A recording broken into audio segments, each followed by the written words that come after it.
Hi there, this is a video on understanding SACE, a reminder about your pathway, decisions and actions regarding Year 11 and Year 12.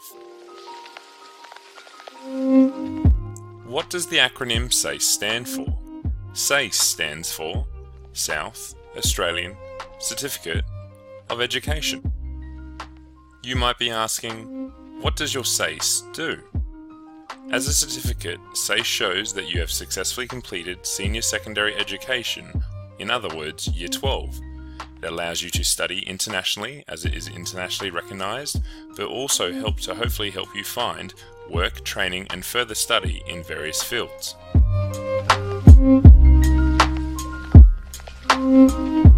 How many stages are there to SACE? There are 2 stages, Stage 1 and Stage 2. When do you begin your SACE journey? You've already begun your SACE journey by completing the compulsory subject of personal learning or PLP in Year 10. This year, in Year 11, you'll complete a range of compulsory subjects and electives which have been chosen by you, along with research projects and with some of you, if not many, completing vocational education and training courses, otherwise known as VET. In Year 12, you hope to complete your Stage 2 electives, which are student chosen, along with the potential to complete your vocational education and training. Do all schools follow the same pathway? In short, no. Not all schools have their students complete the research project in one semester in Year 11. Some schools have their students complete the compulsory subject in Year 12. However, by completing it at Year 11, students are able to use their final year to focus on their elected Stage 2 subjects. How many credits do you need to attain your SACE? And how do you attain them? You need 200 SACE credits to attain your SACE. Here is a pie chart outlining how you might attain your 200 SACE credits. In the following slides, this will be explained. You might like to consider this image for future references. In Year 10, you have completed your personal learning plan. PLP is a compulsory Stage 1 subject.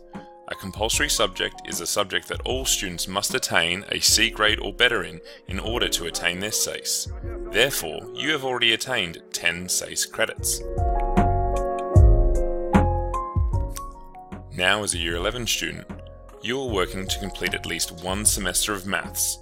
This is to attain your compulsory numeracy credit. This is worth 10 SACE credits as it is one semester of study. You will attain 10 SACE credits if you earn a D+ or lower grade. However, you will be ineligible for your SACE. Therefore, you need to earn a C or higher to attain both your credits and SACE in semester 1. It is important to note that there is not the option to redo your numeracy component in semester 2, so it is essential that you pass your semester 1 of maths, regardless of whether or not you intend to study it in a second semester.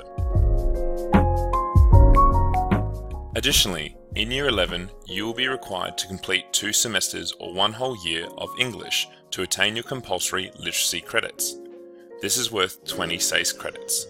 You will attain 10 SACE credits per semester if you earn a D or lower grade, however, you will be ineligible for your SACE. Therefore, you need to earn a C or higher for each semester to attain your credits, but also gain your SACE. Just like maths, there is not the option to redo your literacy components, so it is really important you maintain a C or higher throughout Year 11. Furthermore, in Year 11, you need to complete 1 semester of research project. This is to attain your compulsory research project credits. This is worth 10 SACE credits and can be used to count towards your Stage 2 score to achieve your ATAR. You will attain 10 SACE credits if you earn a D+ or lower grade. However, once again, you will be ineligible for your SACE if you receive a D+ or lower. Therefore, you need to earn a C or higher in semester 1 to gain your SACE credits, and SACE to avoid having to work on your research project as a compulsory throughout semester 2. So, let's look at the pie chart so far. If you have met the requirements of the compulsory subjects by earning a C or higher grade, you are on track to attaining your SACE. However, it is up to you to make sure that you are working towards gaining the necessary grade in these compulsory subjects. Furthermore, you will also need to undertake a series of elective subjects which you have chosen. Some students in Year 11 will study VET courses, and some students will undertake Stage 2 subjects which are credited towards their SACE. These Stage 1 and Stage 2, including VET subjects, then work towards the additional 90 credits. The trick is to make sure that you have chosen subjects that align to your potential future pathways, whether it be full-time employment, TAFE, or university study. Just remember, you will need to maintain a C grade or higher in order to be recommended by the subject teacher to continue the subject next year at Stage 2, and to show that you have attained the necessary knowledge and skill to be successful at Stage 2. If you happen to earn a D+ or lower, you may be awarded your SACE credits. However, students must attempt all set work, otherwise they may not receive their credits. So, please do not think you can tank or fail a subject on purpose and still be awarded SACE credits. You need to attend all lessons and attempt the completed and set work and assignments. But what about the other 60 credits that make up the 200 SACE credits to gain your SACE certificate?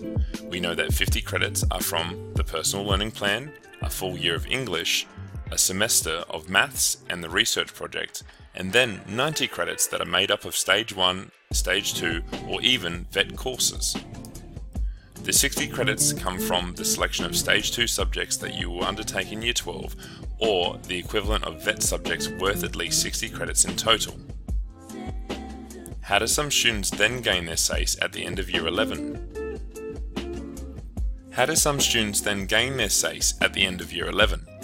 This is achieved by them completing a VET course that makes up the 60 remaining SACE credits.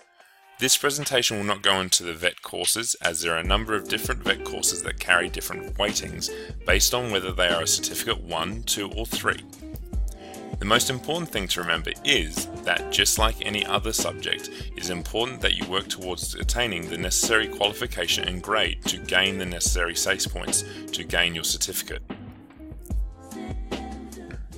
Just remember, if you are a VET student who is missing lessons of both compulsory and elective subjects, you need to use the allocated study lines to catch up on missed work, be in constant communication with your subject teachers regarding coursework, and seek Mr. Harrington for additional support and guidance if you are struggling with completing any set work. Communication is the key, and this is especially important for compulsory subjects. But what about those students that are looking to study next year and complete their Stage 2? This means that you will gain your 60 credits from your full year subjects that you have elected come subject selection time. During subject selection, you will need to nominate, in order of preference from top preference to last preference, the top 5 Stage 2 subjects, which can include VET subjects that align to Stage 2 SACE credits, such as Cert 2 or Cert 3. A Stage 2 subject, not including VET, is worth 20 SACE credits. It is then important to pass all your compulsories and electives in order to keep options and pathways open for Year 12. Here is an example of last year's subject selection form. These subjects will not be the same as this year, as they may vary depending on urgency and teacher placement. But here we can see that students were asked to select 1 to 5 subjects along with 2 reserves. But wait, why do Year 12 select 5 Stage 2 subjects if all they need is 200 SACE credits to gain their SACE certificate? This is because to gain entry into university courses in South Australia, students need to achieve their Australian Tertiary Admissions rank. To achieve your ATAR, you would need to attain at least 90 Stage 2 SACE credits.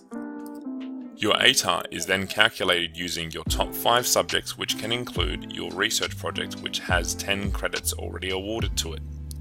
This will be covered in a video later on in the year. You might be asking, what is the point of this presentation then? In short, it's to remind you of the importance of passing your compulsories regardless as to whether you wish to attain your SACE and/or achieve an ATAR next year. It's also a reminder as to think about how you perform in your elective subjects, as this will impact on your future study and selected pathways. It's also a reminder as to how you might be proactive in communicating with your subject teachers and/or VET coordinator if you find yourself struggling. It's also to reinforce the benefits of being proactive in your future planning.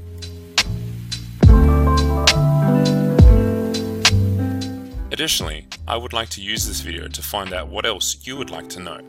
For instance, did you know that there's a Students Online that you can use to track your SACE? I would also like to find out what else you would like to know regarding future pathways, but also what are your current worries as a Year 11 student regarding your studies? And this will be able to be completed using the survey link provided in the YouTube description. Thank you.